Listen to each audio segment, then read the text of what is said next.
Hey, Madhu and Pavan. Good to see you guys. Hello. Madhu, could you do us a favor and share the link in the group chat? Oh, you did. Thank you so much. Let me do the same thing. I think Katie is struggling to get in for some reason. I just want to make sure Katie comes in and our other speaker. Standby team.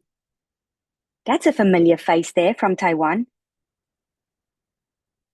Good to see you.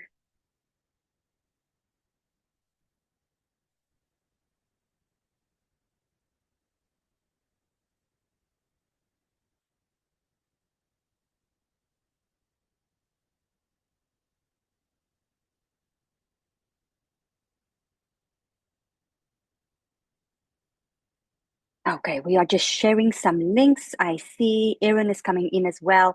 Let's give it another minute or so, team. If you know someone else is supposed to come in from your gym, potentially just share the link so that we know everyone is in. Hey, Erin, good to see you. Let's just see where Katie is.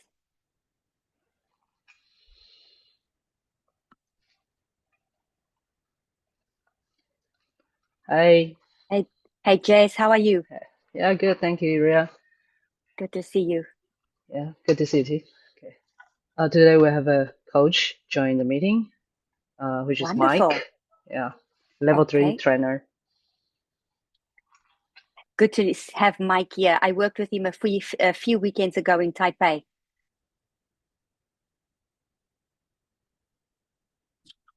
All right, team, we are just waiting for Katie to get on.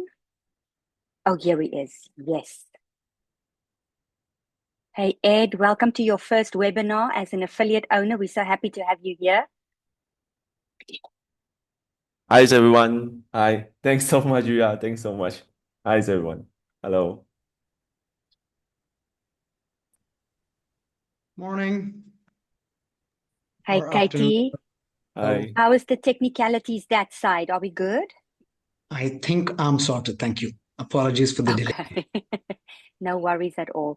Team, let me kick this off. There's quite a few people who said they want to know what we have to say, but we need to be on the recording. So this will be recorded just so that you are aware of that.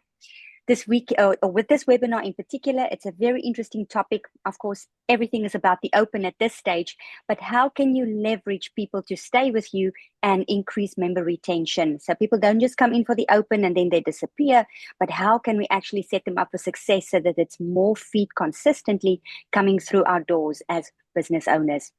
I want to share some numbers quickly in terms of how many people have signed up for the open. In South Asia, our two top dogs will be Monkeyflag with Katie, and then we will have Kompong, which is with Erin. Oh, stand by. That was loud. Okay, so Monkeyflag has 90 people who signed up. Kampong and Singapore, 72. Then Ragtag at 52. CrossFit Kuching, Malaysia, 44. And then the next person there, or the next gym rather, is Tonglaw with 37. We also have affiliates from Taiwan joining us for this call. So for you guys, you have a monster at the top of the leaderboard who is CrossFit Lillian. 140 people who have signed up so far.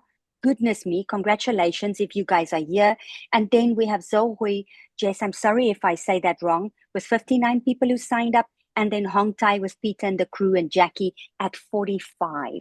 So things are looking good. Let me introduce our speakers to you today. We have Katie, the man with the mustache. Can we see that? Yes, it's clear. Katie has a younger affiliate in terms of India, but he's absolutely fantastic in getting people through the doors. And in terms of his trainers, they put education first as well. So that really sets them apart in the region. With Aaron in Singapore and his crew, it's an interesting take for me as well because this is a younger affiliate in Singapore, but their sense of community is incredibly strong, and also how they keep pushing people responsibly into competition. So we feel their presence in South Asia. They're not just in Singapore. So between these two speakers, guys, I'm hoping that there will be a lot for you to pick up as well. And there will be time at the end for questions and answers. And of course, if you feel that we should do a follow-up topic based on what you hear today, please just let us know.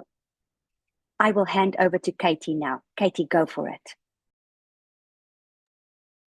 Thank you, Yuria.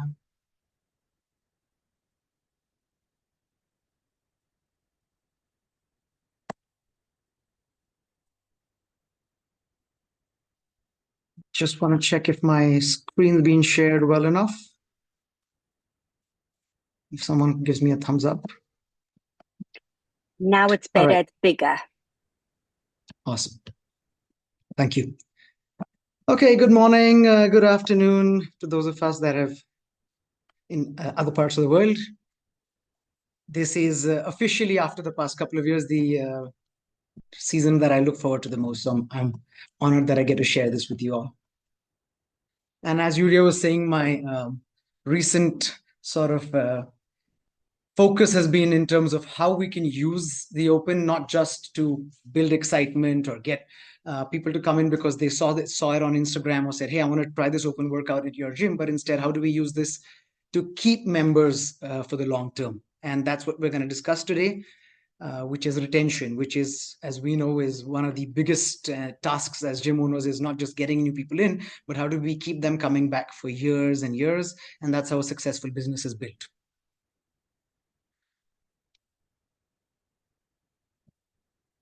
And just to think about that, right, is what, before we go into the open, is let's think about what does get people to keep coming back. You know, all of us have our stories about how we found CrossFit.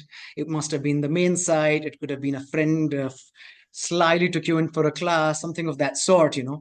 But it's probably because, okay, it looked really different. I saw some people doing some crazy fitness, climbing up ropes while I was driving past, and I thought I should try that. That looks challenging. It's something like that to get you in. But that's not what keeps you going back. It's not the equipment. It's not the ropes that people climb. It's not the snatches. It's not the programming usually. That may be something that attracts you in the start, but that's not why people are coming back. So just think for a moment, you know, what is it that made you, is there a story that you have? Maybe you can share something in the chat, possibly. Was there a moment where you felt like, hey, this is what really resonated with me? For example, I have a story is within my first few classes at CrossFit, there was this, I was a young student at university, and there was this considerably older lady, maybe in her late 60s. And she finished her workout, and I was panting going through the last round, and she was there cheering for me. And that just felt wonderful to have someone who's not a university student, who's evidently done, but she's so invested in my workout on that day. It was a great feeling, and that's what kept me going back. So all of us have one of those experiences that felt like, okay, I really belong here. This clicks for me in some way, which is not usually just the workout. It's a number of other reasons. So if you can, you know, think back to that for a moment, think about how your gym does that for your members. And that's our priority before we even look at the open, is what I would like us to go back to first.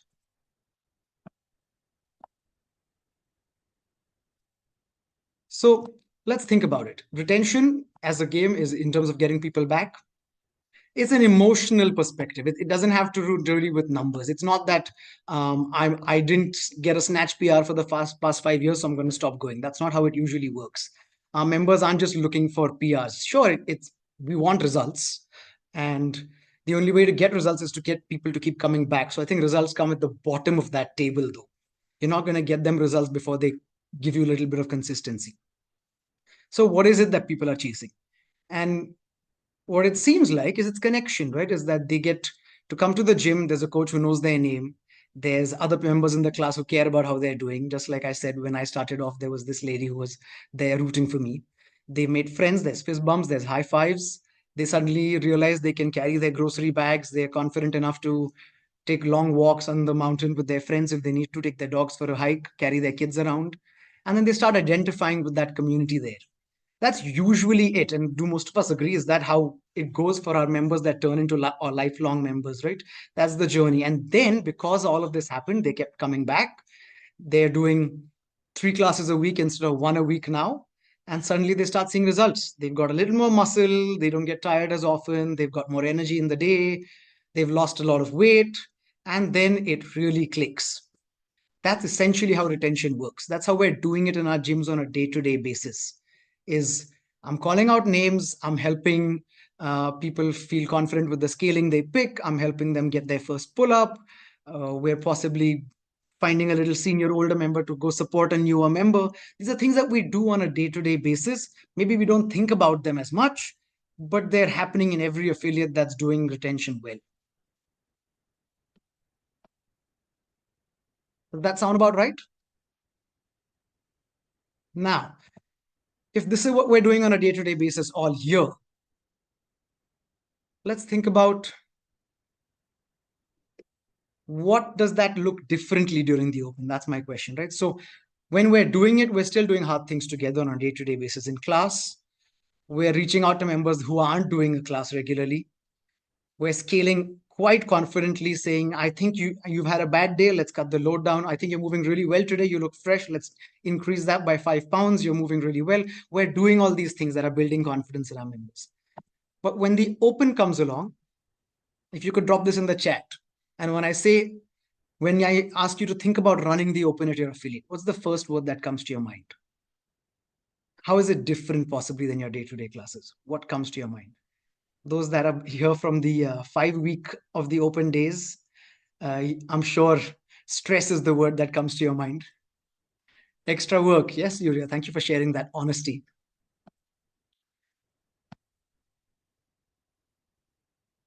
Chaos and fun together. Yeah, organized chaos. That sounds about right.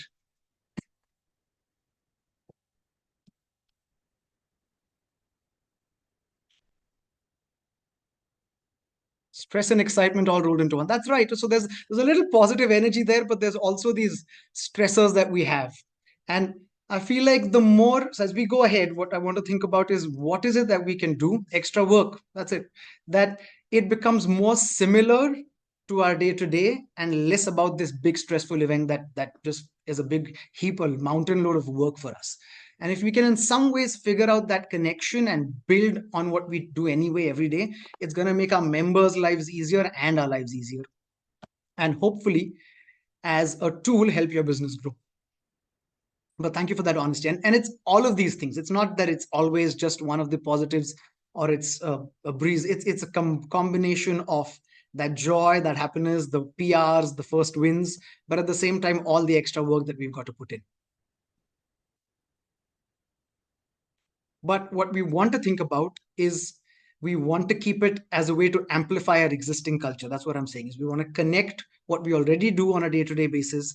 And if that's already so strong because we do it well, is how do I just use those 3 weeks to just magnify, make it up louder, get that room filled with the same culture so we're speaking the same language across. And then it's like this big dose of the same culture that keeps people coming back.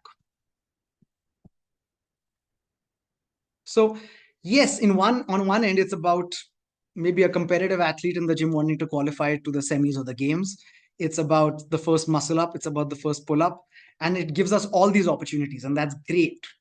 But what about the others who maybe aren't going to get their first muscle up or their first pull up? Maybe they're just so scared that I'm not a competitor, that I don't belong in this group. What are we doing through the open to still give those people something to make them feel like they belong? And that's how the structuring of how you run the open in your gym matters, is that maybe we have 2 or 3 competitive athletes in the gym, but that's not what runs my business. My business is run by everyday moms and dads, teachers and businessmen that want to get out in an hour and a half at most. And I want to give them something that keeps them engaged. End of the day, we know that someone who's engaged is going to keep turning up, keep coming back. If someone does 2 classes a month, similarly, I'm probably going to lose them. If someone's doing 14, 15 classes a month, the likelihood of them leaving is not because they're not engaged with CrossFit. There's something else there going on. So how does it that we can create an environment that still has all of those things that we do in class, which is cheering for each other, feelings of suffering together, supporting each other? How do we create those connections? How do we force them maybe a little bit slyly across different class times, across different age groups, so that they get that feeling of community?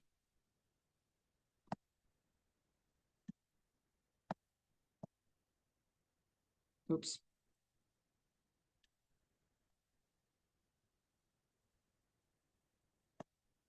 And what we've realized, the other thing is, once you do this right, and I was looking at some of the gyms that, like Yuria was mentioning, that do really well on that affiliate participation.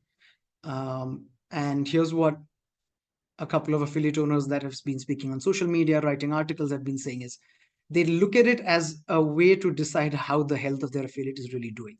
Is ones that have big open participation, and I'm not just saying large numbers, but maybe what percentage of your membership base is taking part. Let's look at it in that way. So if I've got a gym that has 25 members, but I have only 3 participants, versus I have a gym that has 25 members and I have 24 people participating in the open. That just talks to me about how engaged people are with my methodology, with my classes, with the community, and that's a better way to look at it. And what we see is stronger open participation usually means people are more bought in to the culture in our gym. It means I'm going to hang on to people for longer because now they're spending 3 weekends together, having coffee together, working out together, rooting for each other, clicking photographs, putting it on social media. Let's be honest, when you tell someone you're doing CrossFit, you're more likely to continue doing CrossFit. So in that sense, if they're putting it out on social media, they're more likely to keep going. And that means I have to spend less time looking for new members, and I can spend more time on building relationships and better humans with the ones that are here. And that in the long term means I can focus on service instead of worrying about finances too. So we do see that how, and you've got people from softwares like PushPress that have similar data, that how your gym interacts or your members interact with such events does dictate or does predict in a way how you're doing financially in the long term in the next year possibly.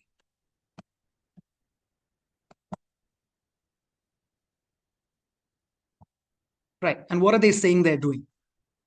How are they doing this?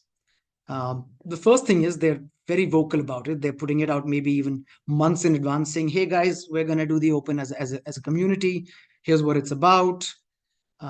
We discussed with the team saying, I'd like to get this percentage of our members in for the open this year. This is the agenda. What do I want to do with the open? So it's that sort of planning and communication in advance, knowing we're doing it, instead of waking up at the end or the middle of February and then trying to convince everyone that it matters. It doesn't really go too well in that sense. The other thing is a number of these gyms are saying they're getting there, and this including my gym personally, is all the coaches in the past week's meetings have been briefed, hey, after your class or in the warm-ups, in the briefings, let's talk about the open. Let's just make it something that's, hey, this is what we do. It's not an optional thing. This is what my gym stands for. It's community. And that's how we're going to take it forward, is by going through challenges together. So this is what the open's about. Here are the dates. Here's how you sign up, things of that sort. So our coaches are doing this on a regular basis. Believe me, it's just like teaching the air squat. You've probably got to tell them to keep their weight in their heels a few times before they figure it out, right? So you're not going to convince someone to do the open by just saying, here's the link, sign up. It takes, just like any good advertising, a few iterations of that. So the more we repeat that, the more likely they're going to hear it. I was listening to Ben Bergeron in a class once, and he says the 11th time you've said it is the first time they've heard it. So I've come to believe that's quite true. The other thing they're doing is, in some ways, is how do you reduce the stress about competition? Because like we said, there's a lot of new people. I want to get, especially those that have just signed up maybe through January, newer people in my community that may not even understand how scoring works, things of that sort, what competitions are like. How do I get them to sign up and enjoy the open? Which is where things like weekly themes, costumes, or something like an intramural really comes into play, because then you have teams that support each other. It becomes more about fun and engagement and less about just that workout that's released on the Friday. And it's more likely that newer folks are going to enjoy that sort of feeling. Your members that have been here for 5 years, it's not really, you don't really need to worry about getting them to sign up. They know how to sign up. They probably love it anyway, if they've done it 5 years in a row. But how can we use those members' experiences to help the newer folks stay engaged? And really, we know that if they're here for 3 months, they're probably going to stick around for long. So my January uptake, the New Year resolution uptake that we see at Monkeyflag, I love that the open is at the end of February. They've just been here for a few weeks, maybe 7 to 8 weeks. And this is a good time for them to get just thrown into the deep end of things in terms of our culture and the fun that we can have there. And I've seen that most of the new folks that sign up for the open the past few years, they've stuck around way more as a percentage than people that possibly didn't do the open. So that's an observation from my gym personally.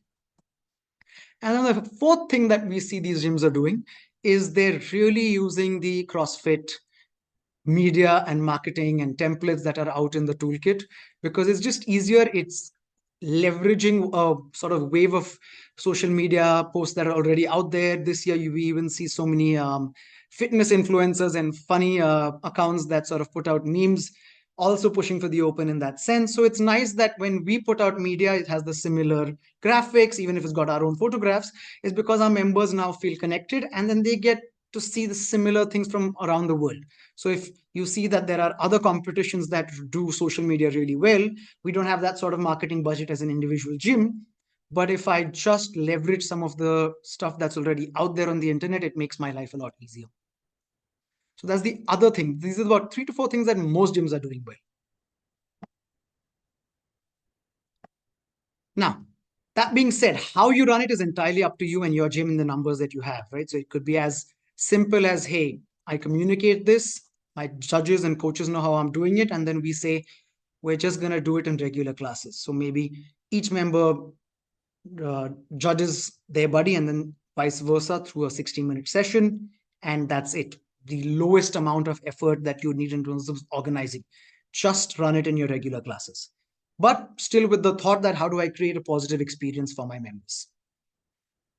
Other gyms that have a little more attendance, that want to figure out a more structured approach. Maybe you think judging is a little more challenging, equipment and logistics need a little more planning.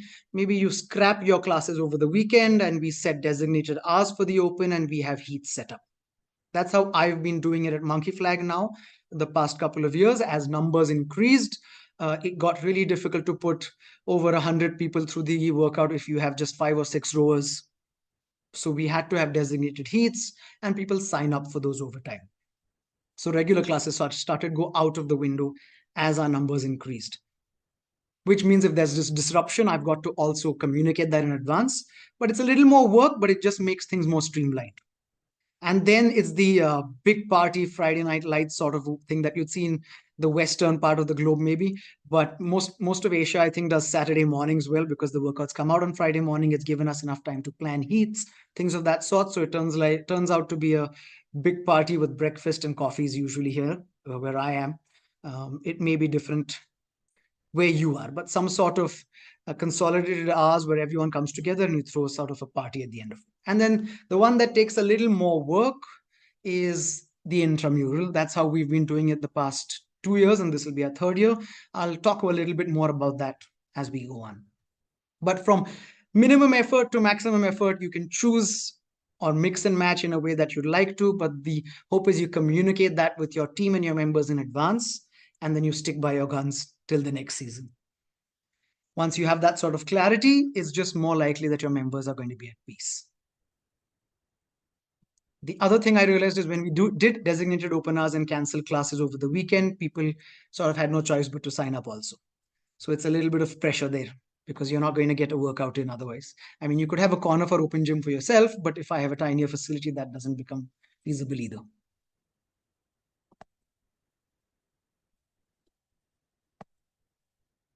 Right.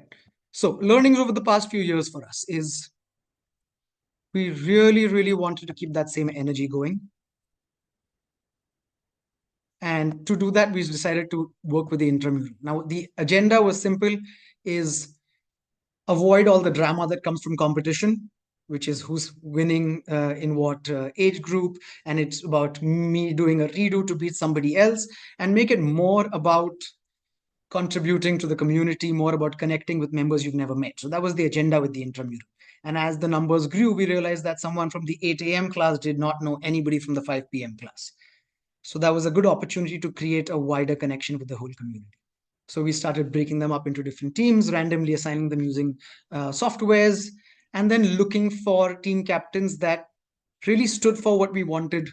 Not competitors, but the mom and dad kinds who'd love to take new members under their wing, support them, cheer the loudest, can explain what a movement standard could have been, or how they could sort of bring snacks for the rest of the team, that sort of people.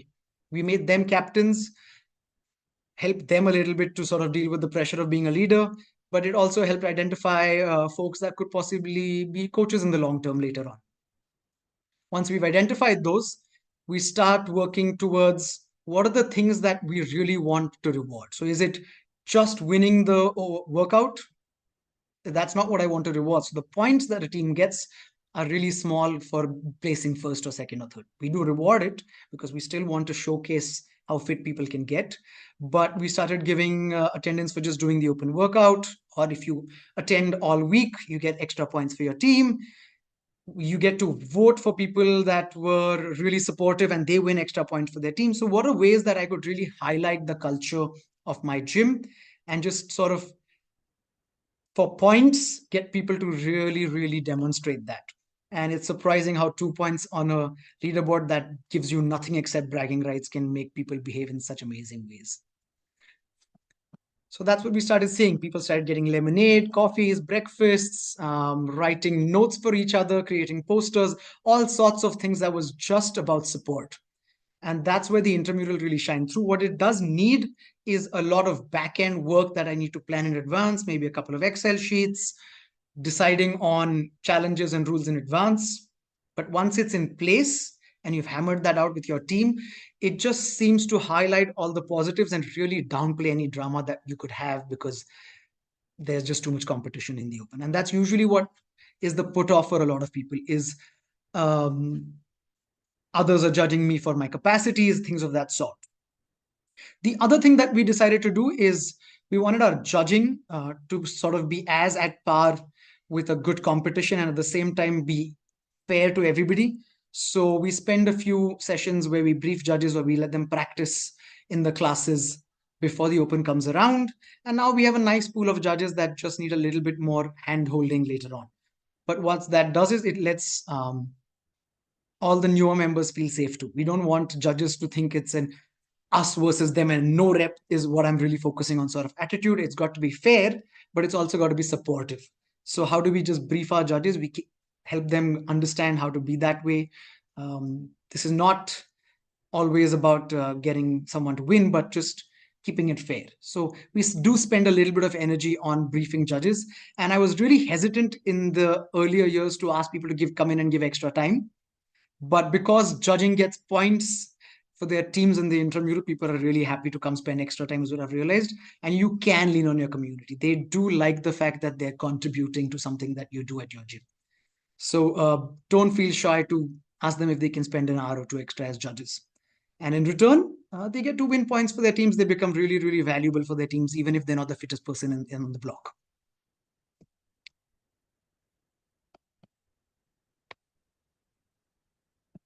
Questions about the intramural maybe we'll take up towards the end.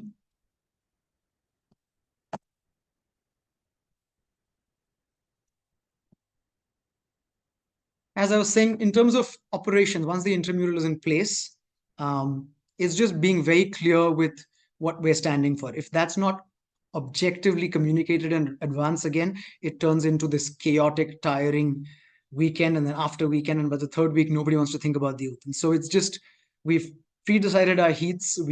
As long as we know roughly each workout can take up to 30 minutes for a heat. So I just work backwards, saying worst case scenario, what this is going to take for us. We now have either staff or volunteers who already know, okay, you're in charge of equipment, being laid out in place. We have volunteers, sometimes people who've just finished their heat hanging around to help out with gear. Some coaches become sort of lead judges on a heat where they're helping newer judges out and just walking the floor. And members, because this is clearly communicated a month in advance, don't freak out about what's going to happen. And then there's a lot of repeated communication about, hey, it's okay to scale. Maybe you can do foundations. Or, I challenge you to try the open RX today for this workout because I think you can get that first wall walk, things of that sort. So our coaches are left free to really be supportive of the members instead of running operations is what I try to do. And then the volunteers can take care of a lot of the logistics, or at least have one or two coaches in the warm-up area just to have these discussions with the members, because especially the newer ones are going to be nervous. So your job there is just to keep communicating the positives of this experience, of how you deal with the nerves, Maybe we'll send out some tips on getting good sleep the day before. So that sort of communication that we just repeat every year, and just having a coach on the floor available for a member to come have a chat, or even to just spot anxious folks on the floor that are warming up. And if you see someone, the coaches are sort of suggested that they go look for those people and go have a chat and just help them to deal with that. So that's what we keep the coaches free for, instead of being stuck with picking up plates that are left over by others. The hope is that the members then take ownership of those logistics, which again, is very similar to what you do at the end of a class. So we're still trying to keep it as similar in terms of culture and operations as it would be in our day-to-day operations.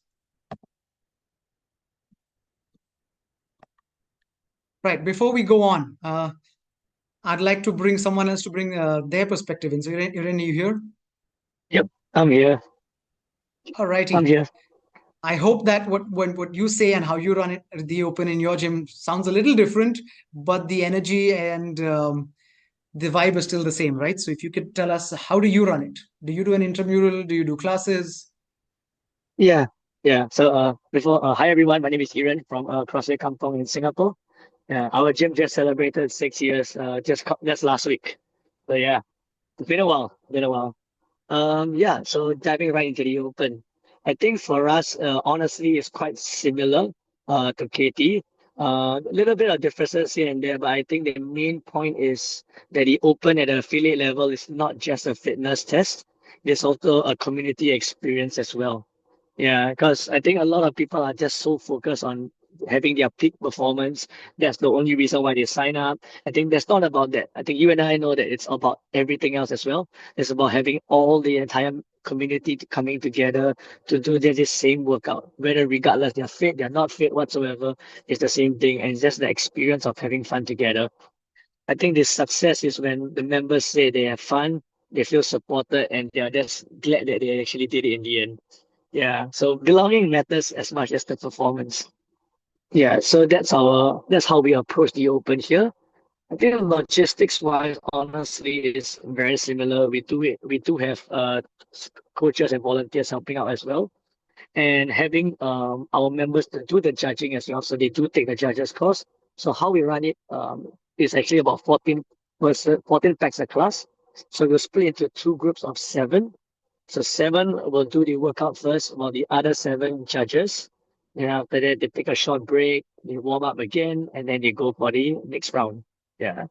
So I think that way, because it's only seven people working out at one time for our affiliate, so it's a lot easier for the coaches to kind of look around and spot, okay, whether they're doing it correctly, and like kind of coach them along the way as well. Which leads into my next point, which we always have two coaches every single time we run the Open for each class. So one of the coach will be like the main coach, giving out tips, coaching everybody, and the other coach is kind of like the head judge, giving out no reps and stuff. So making sure everyone is like on the same page and the judging standards. Yeah. So then I think one of the same things we have is the team format. So we do have a team green versus team white, because that's our kind of gym colors, green and white. So I think this kind of sparks a little bit of like mini competition, friendly competition between the two.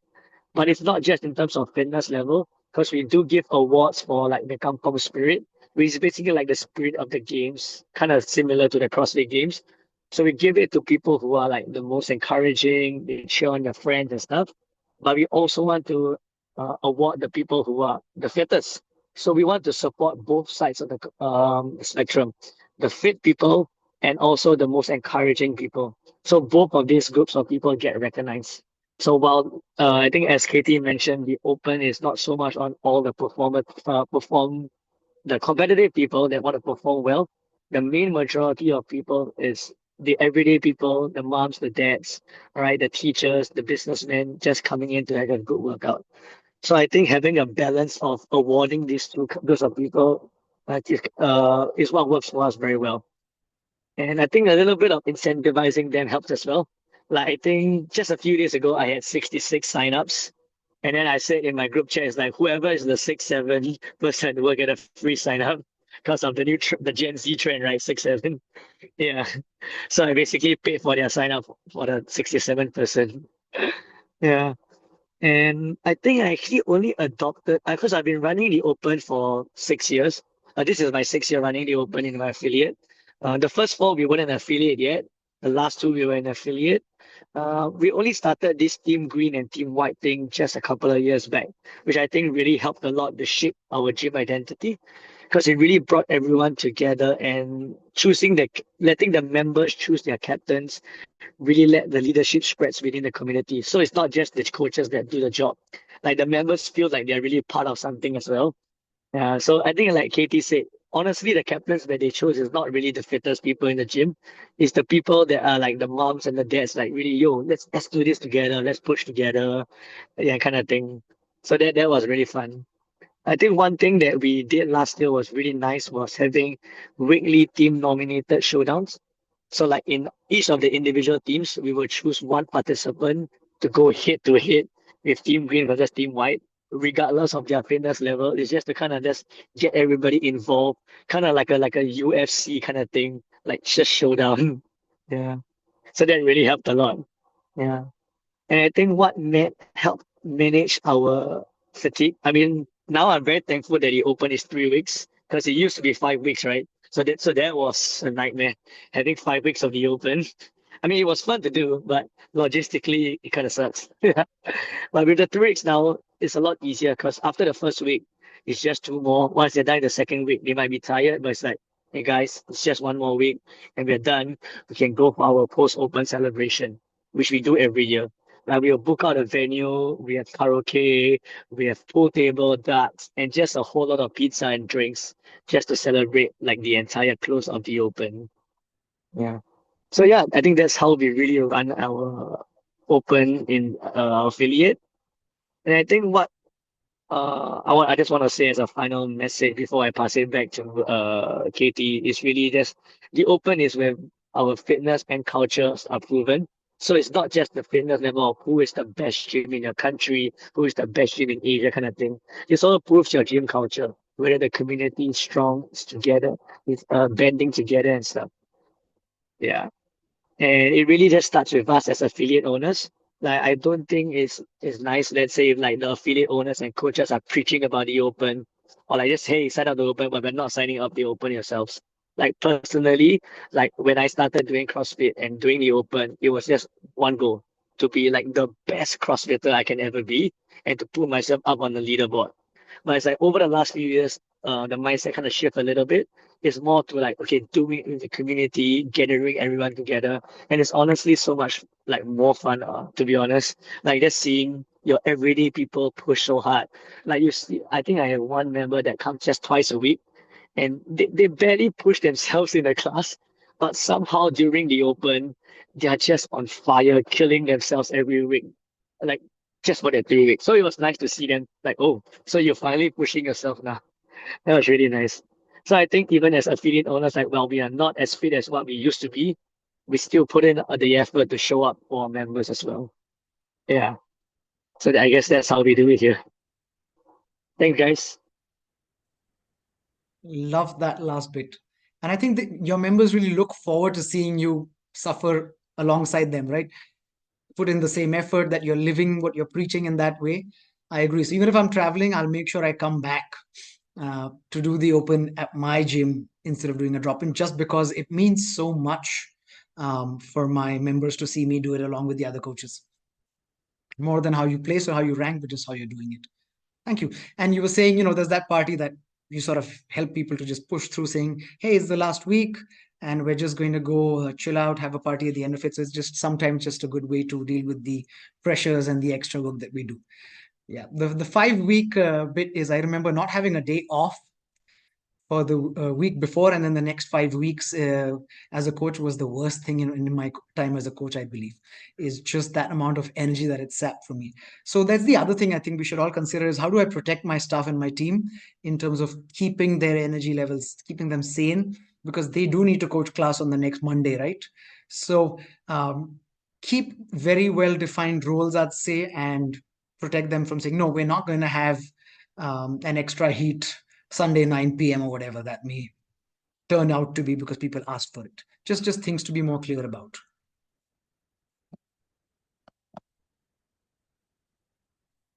And I just wanted to go into some objections just that come my way when we discuss the open with a lot of gym owners and members. The first one's just that our members aren't competitive, right? We're not a competitive gym, so we shouldn't do the open.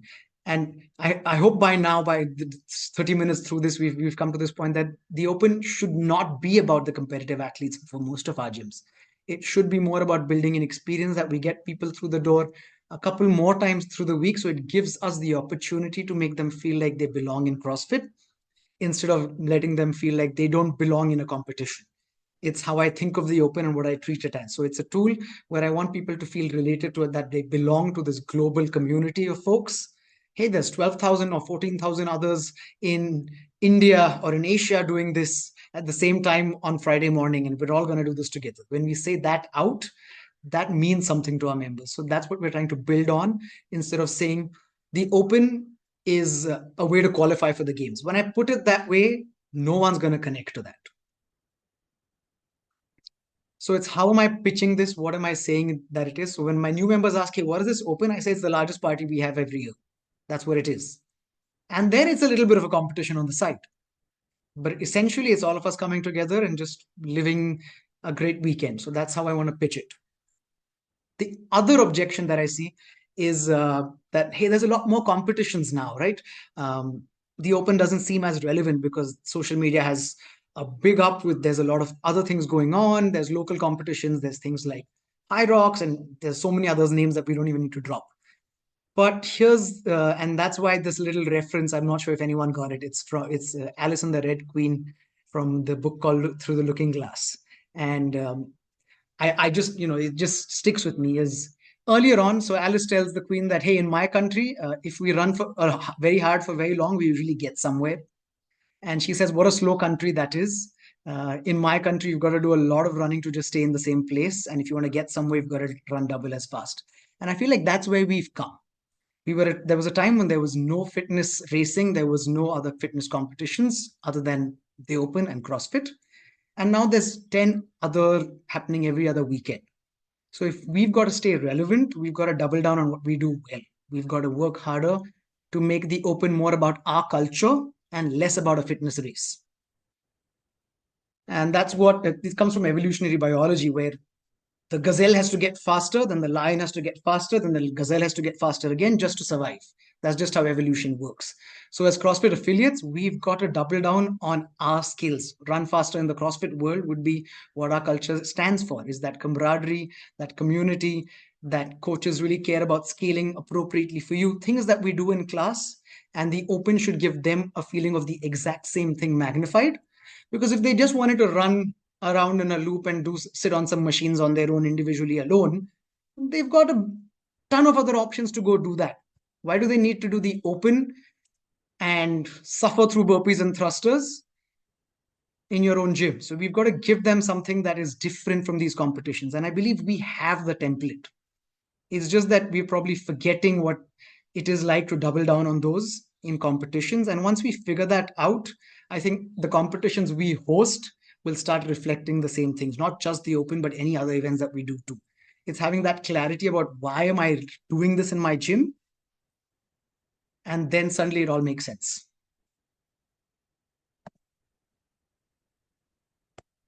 Right, I just want to open this to questions and people to think about. Oh, I think there's weird marks on the screen, but just in terms of any questions you have, or what's the hardest thing about the open in your gym right now?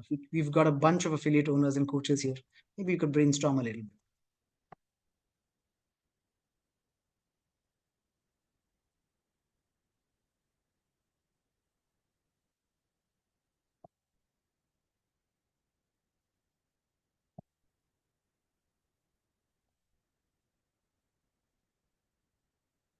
Anybody? Hi, Jojo here from Vietnam. I do Hi, have a Jojo. question. I do have a question because obviously you were talking about the advertising open and it's the one of the biggest and how difficult it is to really enhance that. I think that's where my question will be. It is because there are so many events we organize for the community, and on the class for the coaches, it's very hard to really like to narrow it throughout the year, building this anticipation for the Open, because there are so many other events, competition, small competition, or the gatherings what we offer and invite. How you will suggest, or where in the calendar ahead, or how you are incorporating this build up towards the Open? That's how, because like, for example, in the other side note, our big event for our gym is the anniversary of the opening, yes, of our gym. And that's where we are actually building up towards the most in some way. But obviously it is only for our community. I would like to hear a suggestion how I could incorporate this build up of this energy towards the CrossFit Open, and how and maybe what I should be saying and sharing with the team as well as the members to make it as important even as my anniversary competition.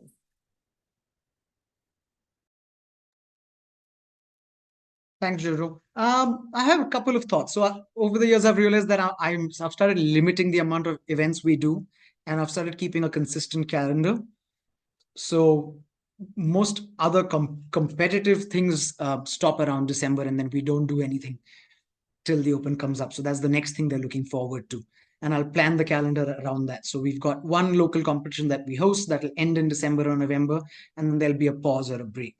There will be other smaller events that we do, things like hero workouts, or we have our Independence Day, Republic Day, things of that sort, but I won't make them as much about teams or things of that sort. So in that sense, then the intramural becomes a bigger part than the Open individually, and then it becomes more about bringing people across from across the different classes also. While the other events for me are usually you can come to in your own time in your own class. You don't really have to mix with the rest of the community. So in that sense, I pitch it as a way to get to know the rest of the gym also and be a part of something global. Those are the two things that are separate for me in the Open from my other usual events that I plan. Of course, there's the socials and the mixers, but they don't involve working out together or collaborating on certain things, such as making posters, making logos for your team, making t-shirts, things of that sort that you wouldn't end up working together and bonding really. So that's how I think of it, as a separate entity or an event. May not be the best answer for you. Again, there may be other parts of your social calendar and events calendar that you want to prioritize a bit. Each gym will have it a little differently, I agree. But again, it's just, as Irene said, it's going to magnify what's already there in terms of culture. It's not going to create something new. It's just going to highlight what your gym stands for. So you could run it in a way that it works for your gym, definitely, end of the day. I think I have a suggestion as well. I think not really a suggestion. I think honestly, I think most programs, like as an affiliate, I do my own programming, but it's some affiliates I know they buy proven HWPO or Mayhem whatsoever. I think 90 or 99% of them, when they do their programming, it actually leads up to the Open. Yeah. So I think majority of all this, like okay, post-Open, they have their off-season, their strength building whatsoever. But most gyms have their program already set to kind of pick their members' performance for the Open. So we can also use it to ride on the fact like, oh, since we're already building up for it, might as well just do it. Yeah. Since it's part of the program. Yeah, that's what I thought.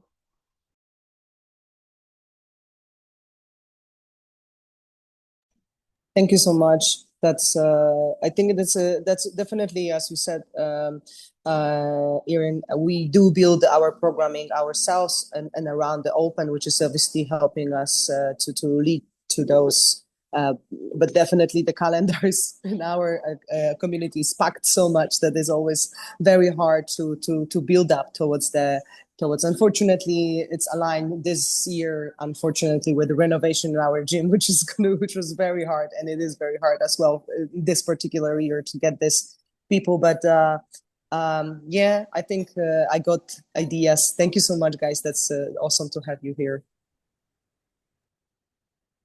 Katie, we have a question.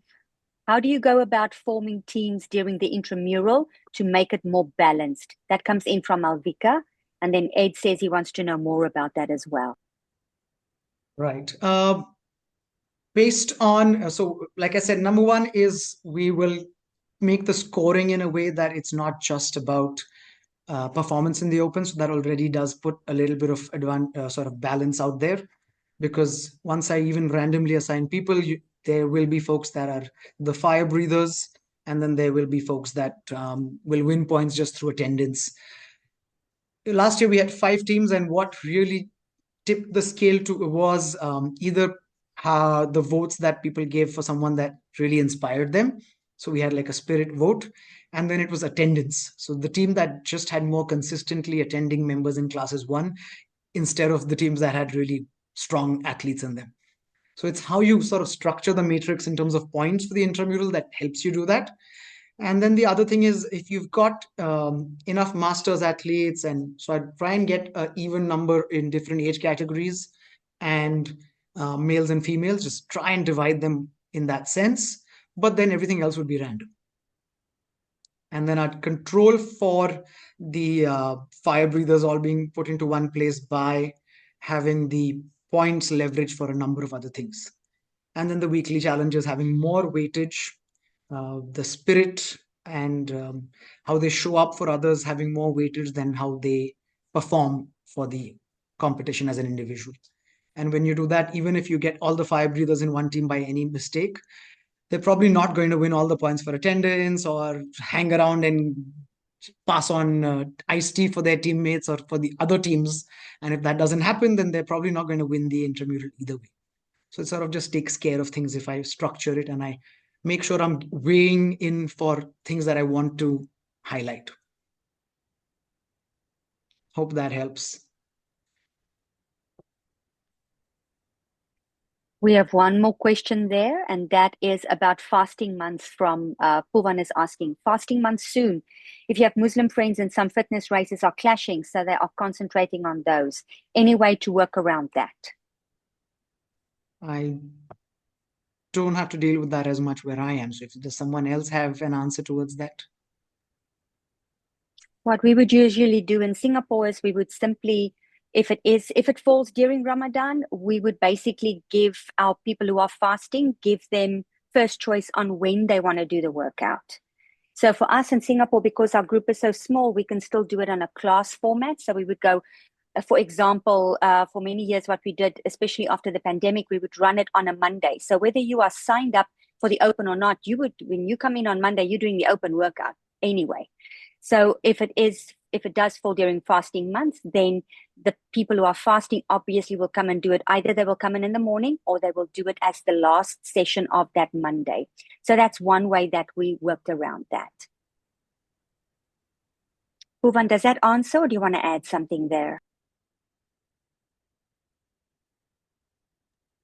No, thanks, Julia. Thank you. Ray, your hand is up. Hi, my name is Ray. Me? I'm Oh, sorry. sorry. Yeah, we both named Ray, so it's quite confusing. So I'm Ray from Taiwan, owner of CrossFit X-Ray. I have actually 3 questions. The first one will be, how do you convince people that are focusing improving their health to sign up for the Open? And the number 2 would be, do you get extra revenue from doing the intramural open for your community? And the last would be, how do you compensate the effort that the volunteers and the team is putting during or after the open? Sorry, there are too many questions. Thank you. Oh, great questions. Thank you. About those focused on the health, I usually like to let them have that as a reference and tell them, just like we're going to test your body composition or your health markers, we use these also as tests for how your fitness is going, and just leave it as that instead of where you're placing and ranking. And that's why we don't even like to do redos. It's just do it once, see where it falls, let it land there, and then move on. Just save it as a bookmark, and then as we retest it sometime in the year or the next year, it's just a good reference. So that's in terms of the health perspective and not then making it about where they place. About compensating our volunteers, it's sort of, because it's end of the day, it's volunteering. There really shouldn't be a lot of reward other than taking part of it. But I will maybe, when we usually coincides with ordering some swag and t-shirts for our gym. So I'll give all the judges and the volunteers a free t-shirt ahead of time. Maybe even the after party, if we've got the sort of revenue in place, pay for that for our volunteers and judges.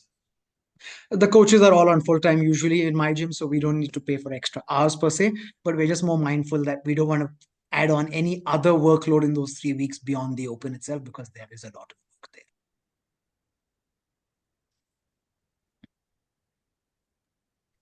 Thank you. On the topic of coaches, from Carter. Malavika, I'm going to get you a question now. From Carter, how would you approach coaches that may not be as invested in the open and doesn't really push the members towards signing up for the open? Great question. That's a tough one, and I think that takes a little longer than just a couple of weeks. But I think that's usually where, like I said, if the culture is not in place in advance, it's not going to turn up today or a week before the open. It's something that we've got to have in place way before. For the longest, I was the first person in my gym who would sign up. This year we had the option to buy certain codes for our members and our coaches. So I bought codes for a couple of the volunteers that are there every year and for all my coaches, and I just sent them to them saying, here, the gym's paying for your open participation. So it's not a question of, are you doing it? It's, here's your code and we're doing this as a team, and this is why we're doing this as a team. So now all my coaches know that the point of the open and the intramural is to help new members and existing members stick around for longer and have a positive experience. So once that's communicated and they know the why, it's just more likely that they'll stick around. I mean, all of us get nerves, and some of them are like, hey, I've not been the most reactive with my workouts and consistent this year, so I don't want to do it. But if we make it about performance, then even the coaches start feeling that way. But if we make it about turning up and just leading from the front and about serving our community better, it usually ends up falling in the right place. But that's something we probably have to work towards a few months in advance and not towards the end once the registration's really open. Yeah, in a way, I feel it's think part of so. the coach's job description, to be honest, and if they understand that this actually impacts their rice bowl at the end of the day, it's not just about that once off, it's about people coming back and staying at the gym. It's more revenue coming in and everyone benefits from that. Sorry, I interrupted someone. Who was that? Me, Iran. I think I got something for Ray. I think he mentioned about, is there any extra revenue for the intramural teams? I'm not in revenue for that, but I think what I did last year and what I'm currently doing now in Singapore, it's I'm actually trying to involve the non-CrossFit affiliates to do the open.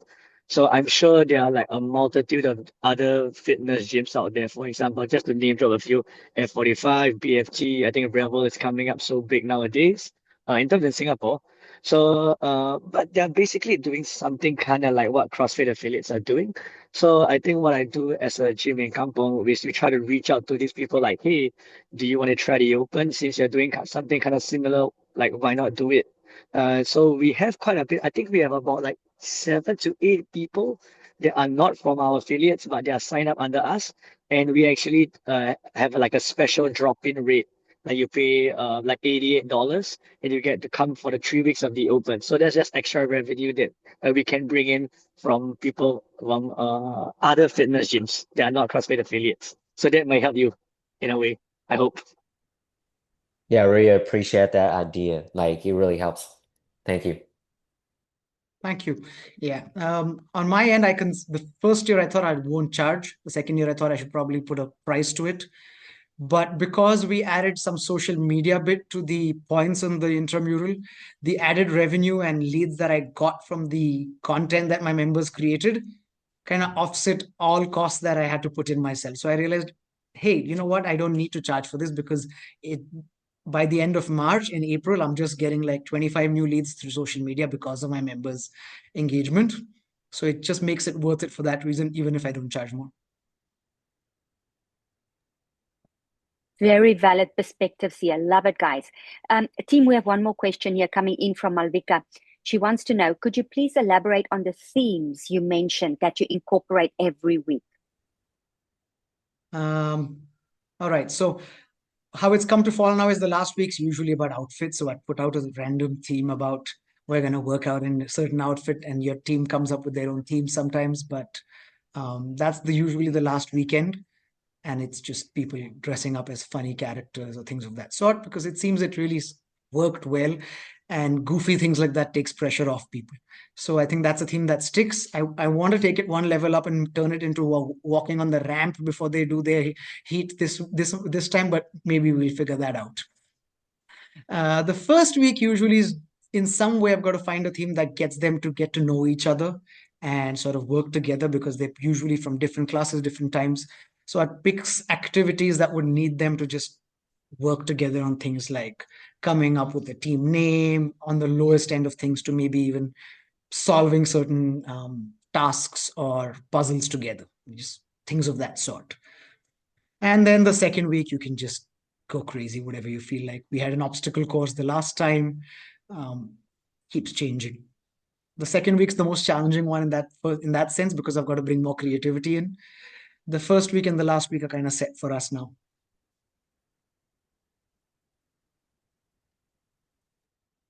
Erin, you wanted to add anything there before we close this off? Not for me. All good for this.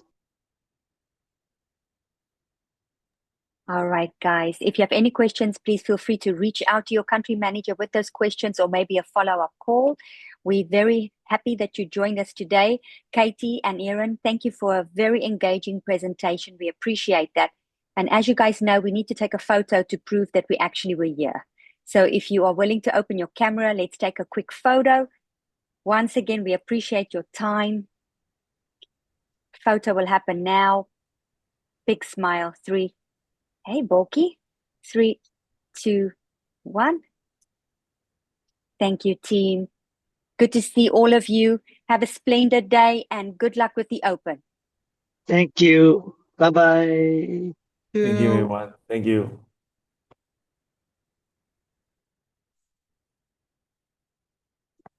Nicely done, Katie.